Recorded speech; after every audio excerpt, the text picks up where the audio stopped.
ప్లాన్లు వేస్తుంటారు కదా, స్కెచ్లు, ప్లాన్లు, ఫ్యూచర్ ప్లాన్లు. అది అలా ఉండాలి, ఇది ఇలా ఉండాలి, అలా ఇలా అని ఏడిచావు నీ స్కెచ్లు నువ్వు. అసలు స్కెచ్లు ఆయన వేస్తున్నాడు, నీకు తెలీదు. నీ జీవితాన్ని గూర్చి, నీకు సంబంధించిన వారిని గూర్చి, నీవు కన్న వారిని గూర్చి కూడా ఆయన చింత కలిగి ఉన్నాడు. అబ్రహామా, ఏంటి నా దగ్గరికి వచ్చావు? చేసుకోమంది ఆమెనయ్యా, ఇప్పుడు తీసుకెళ్ళి వదిలేయమంటుందయ్యా, ఎడార్లు వదిలేయమంటుందయ్యా. హాగర్ అంటే వదిలేస్తానయ్యా, ఆమె కొడుకు అదే నాకు జన్మించినటువంటి ఇష్మాయిల్ని వదిలేయమంటుందయ్యా. చెప్పిందని చేసుకున్నావుగా, ఇప్పుడు చెప్పింది వదిలేయన్నాడు. బాధపడుకు అబ్రామా, నిన్ను బట్టి నీ కుమారుడైన ఇష్మాయిల్ని కూడా నేను దీవిస్తాను. హల్లెలూయా. చూడు ఎప్పుడు ప్లాన్ వేశాడు చూడు. అబ్రహాము కుమారుడైన ఇష్మాయిలు కూడా అబ్రహామును బట్టి ఆశీర్వాదం ఇస్తా అన్నాడు. అతనిలో నుండి కూడా రాజులు వచ్చేటట్టు చేస్తాను, అతని ప్రాణానికి ఏమీ హాని కాకుండా నేను చూసుకుంటాను, నేను ముందే ప్లాన్ సిద్ధపరిచాను, వెళ్ళి వదిలిపెట్టరామన్నాడు. ఇచ్చిన మాట నెరవేర్చాడా లేదా? చెప్పరేమండి. ఇప్పుడు చెప్పండి, ఎవరి కోసం ఎవరు ఆలోచనలు చేస్తున్నారు? మన తెలివి, మన స్కెచ్లు, మన ఐడియాలన్నీ మన కొంప ముంచుతాయి. అందుకే ఎన్ని తలచినా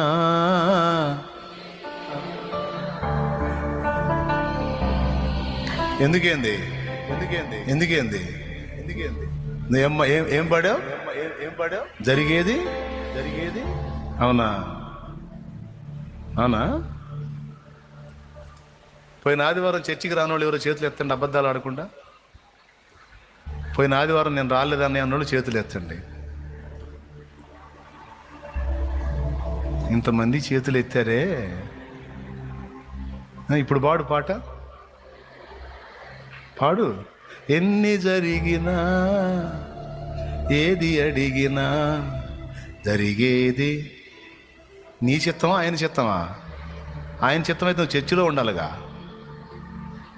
అంటే ఇప్పుడు చర్చి ఎగ్గొట్టడం దేవుని చిత్తమా? చెప్పక్క. అంటే ఇక్కడ మన చిత్తాలు కూడా జరిగే ఛాన్స్ ఉంది. ఈ భూమి మీద ఉన్నంత వరకు మన చిత్తం కూడా మనం నెరవేర్చుకోవచ్చు. అయితే అది మార్చి జరగాలి నీ చిత్తమే అని పాడాలి. ఎన్ని తలచినా, ఏది అడిగినా జరగాలి నీ చిత్తమే ప్రభువా, జరగాలి నీ చిత్తమే. నీ వాక్కుకై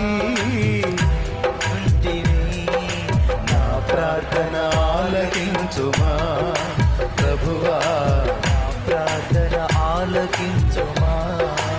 ఎన్ని ఏది అడిగినా జరగాలి నీ చిత్తమే, జరగాలి నీ చిత్తమే. దేవునికి మహిమ. నువ్వు మారు మనసు పొంది పాప క్షమాపణ నిమిత్తం బాప్తిస్మం పొందడం దేవుని చిత్తం. మార్కు సువార్త 16:16. మరి బాప్తిస్మం ఇంకా నేను పొందలేదన్న వాళ్ళు చేతులు ఎత్తండి. నేను ఇంకా పొందలేదన్నయ్య అన్న వాళ్ళు చేతులు ఎత్తండి.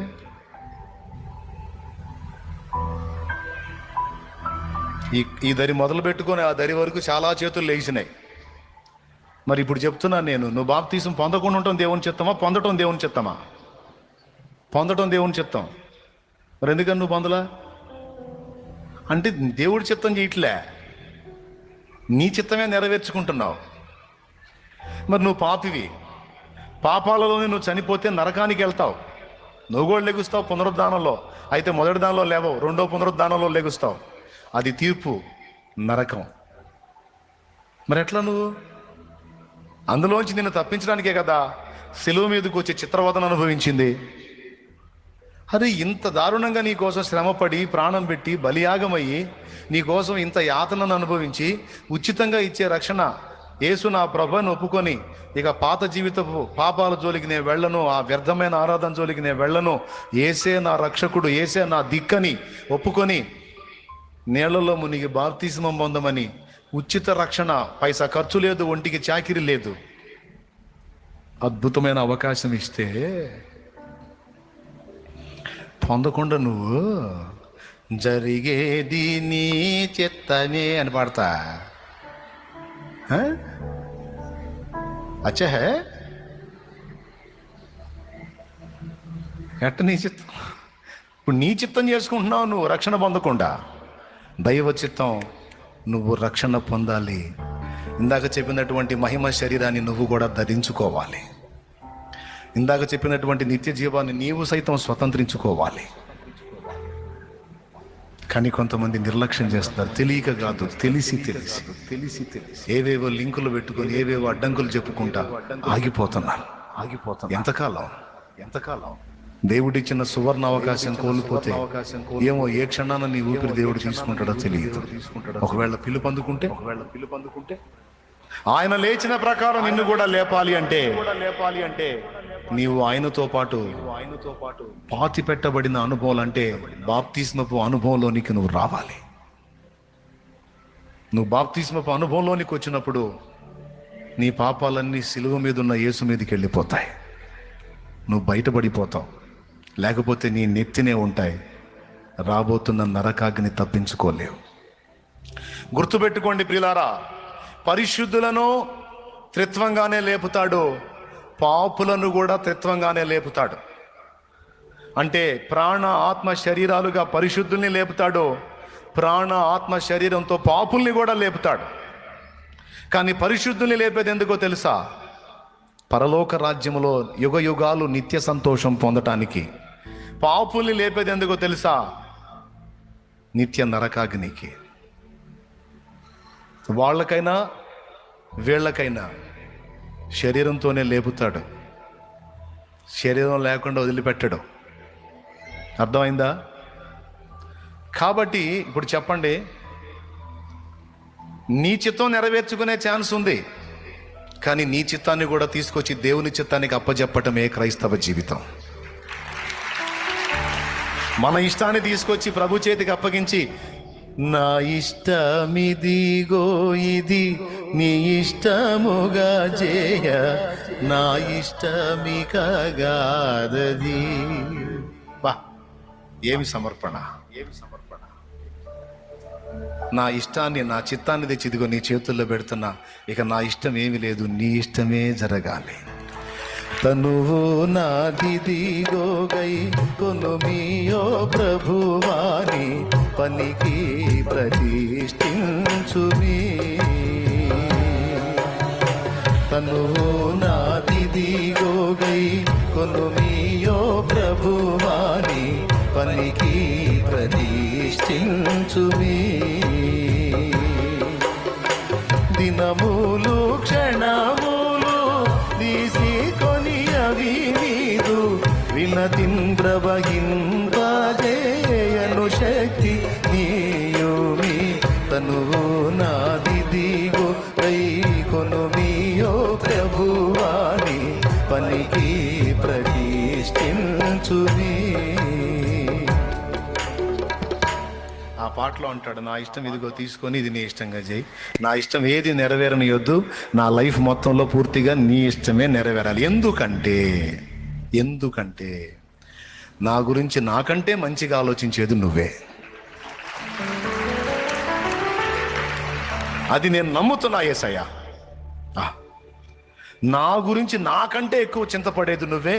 నా బాగు కోసం, నా అభివృద్ధి కోసం, నా ఆశీర్వాదం కోసం, నా ఆనందం కోసం, నా మహిమ కోసం నాకంటే ఎక్కువ తపన పడేది నువ్వే.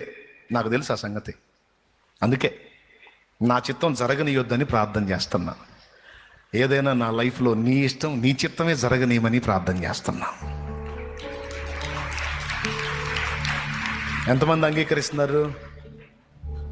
ఏమని అప్పు చెబుతున్నారు దేవునికి? ఆయన మృతుడా లేచినవాడా?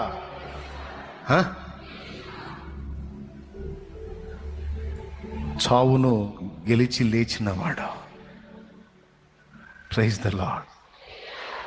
గుర్తుపెట్టుకో, ప్రతి దానికి ఈ పదం గుర్తుపెట్టుకుంటే చాలు. నిందలలో నువ్వు ఉన్నావా? ఆయన లేచినవాడు. అప్పుల్లో నువ్వు ఉన్నావా? ఆయన మృతుడుగాడో లేచున్నాడు. అంటే బతికే ఉన్నాడు. ఓకే, ప్రతికూలతల్లో నువ్వు ఉన్నావా? ఓకే, ఆయన లేచున్నాడు. పరీక్షలలో నువ్వు ఉన్నావా? డోంట్ వరీ, ఆయన లేచి ఉన్నాడు. రోగగ్రస్తురాలివై మరణ పంచులో నువ్వు ఉన్నావా? డోంట్ వరీ, ఇదిగో ఆయన లేచినవాడు. ప్రయత్నాల్లో కంగారులో నువ్వు ఉన్నావా? డోంట్ వరీ, ఆయన సజీవుడు. ఇదిగో ఆయన లేచినవాడు. ఆయన నిద్రపోతున్నాడో లేదా చచ్చిపోయి ఉన్నాడో కాడో ఆయన సజీవుడు. ఆయన శ్రద్ధ కలిగిన వాడు. నిన్ను నువ్వన్నా మర్చిపోతావు గాని ఆయన ఎన్నడూ ఏ గడియ కూడా మర్చిపోడు. అలాంటి వాడు నీవు నేను మనం సేవించే దేవుడు ప్రభు అయిన యేసుక్రీస్తు. లోకములో అన్యజనులు కోట్లకు పడగలెత్తిన కోటీశ్వర్లకు కూడా లేని నిరీక్షణ మనకుందే. వాళ్ళకి తిరిగి లెగుస్తామన్న నిరీక్షణ లేదు, అందుకే తీసుకెళ్ళి తగలేసుకుంటున్నారు. కానీ మనకే నిశ్చయముగా తిరిగి ఆయన మనల్ని తాను లేచిన ప్రకారం మనల్ని కూడా లేపుతాడనే నిరీక్షణ ఉంది. కనుక మనం ఒక ధననిధిని దాచిపెట్టుకొని వస్తున్నాం. ఏ శరీరాలు అయితే భూస్థాపన చేయబడుతున్నాయి, ఆ శరీరాలన్నీ తిరిగి సజీవంగా లేపబడతాయి. ఎందుకంటే నిత్య మహిమకు. ఇది ఆయన ప్లాన్. మనం చచ్చిపోవటం దేవుని చిత్తం కాదు, యుగయుగాలు సజీవులమై ఉండటం దేవుని చిత్తం. అంతేకాదు, మృతతుల్యమైన శరీరాలు కలిగి ఉండటం దేవుని చిత్తం కాదు, మహిమగల శరీరములు ధరించటం దేవుని చిత్తం. తెలుసా? దైన్య స్థితిలో, దీన స్థితిలో, అవమానాల స్థితిలో ఉండటం ఆయన చిత్తం కాదు. మనల్ని మహిమ పరచాలనేది ఆయన చిత్తం.